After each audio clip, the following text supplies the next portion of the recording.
Prenez-nous les renards, les petits renards qui gâtent les vignes. Mon bien-aimé est à moi, je suis à lui. Il fait paître parmi les lys.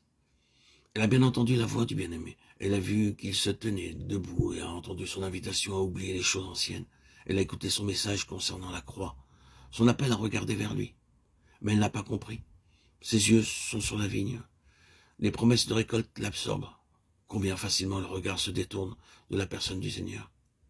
Dans les appartements du roi, l'âme avait compris qu'elle s'était trop occupée de service et pas assez de sa propre vigne. Maintenant, elle tombe dans l'extrême opposé.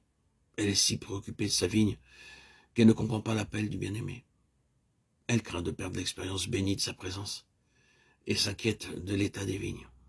Elle est effrayée par les incursions des petits renards.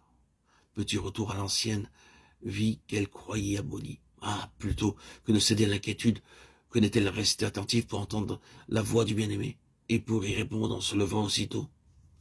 Lui se serait occupé des promesses de fruits et des petits renards, car il ne peut manifester sa puissance pour délivrer, pour regarder que lorsque nous marchons selon sa volonté. Les petits renards font toujours voir que sur quelques points nous avons négligé de suivre le Seigneur pas à pas. Nous n'avons pas discerné sa volonté, pas compris sa voix. Réfugions-nous en Dieu sans retard au sujet de ces petites choses, afin qu'elles ne dégénèrent pas en choses plus graves. Ô âme, attends-toi sans retard à l'Éternel. Réfugie-toi dans la fente du rocher, cache-toi en lui. Tu n'as pas compris le message du bien-aimé. Tu es en lui sur la croix. Réfugie-toi au calvaire. Là, il pourra s'occuper des petits renards et des promesses de fruits de la vigne. Il n'est point suffisant de te reposer sur les expériences passées et de te réjouir parce que ton bien-aimé est à toi ou parce qu'il fait paître parmi les lys qu'il a plantés en toi.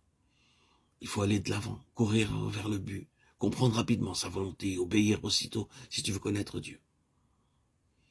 La croix est annoncée dans toutes les Écritures sous des figures et des types divers. Ainsi le rocher frappé par Moïse au désert est une figure du Seigneur Jésus-Christ, frappé à notre place. Exode 17,6. Et aussi une allusion au Seigneur crucifié dans les paroles de Dieu à Moïse. Je te mettrai dans un creux du rocher et je te couvrirai de ma main jusqu'à ce que j'ai passé. Exode 32, 23. Et voici une nouvelle allusion à la croix, à ce rocher des siècles frappé à notre place. Dans l'appel du bien-aimé qui essaye d'attirer au calvaire l'attention de l'âme rachetée, il veut lui faire comprendre qu'étant une même plante avec lui en sa mort, l'unique retraite, l'unique refuge, c'est son côté percé. Romains 6, 4. Jusque-là, elle a surtout vu son Seigneur le roi qui a fait sa demeure en elle.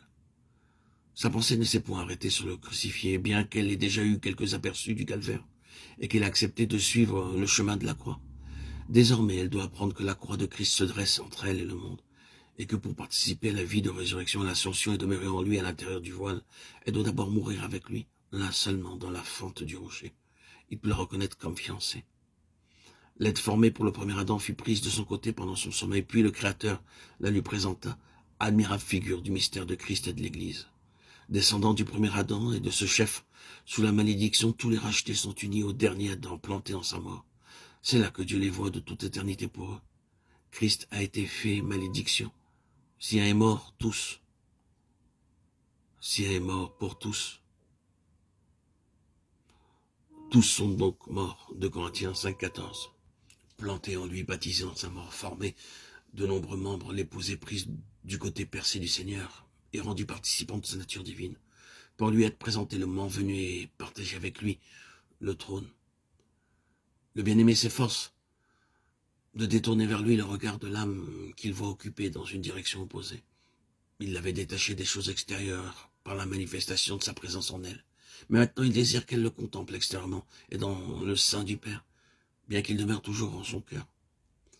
Pour le bien-aimé, la voix de l'âme rachetée est douce, et il est heureux de voir son regard se tourner vers lui. Comme la fleur qui se tourne vers le soleil, comme l'astre des nuits, fidèle témoin du soleil disparu. Il est heureux de voir ses traits réfléchir la lumière de celui qu'elle aime.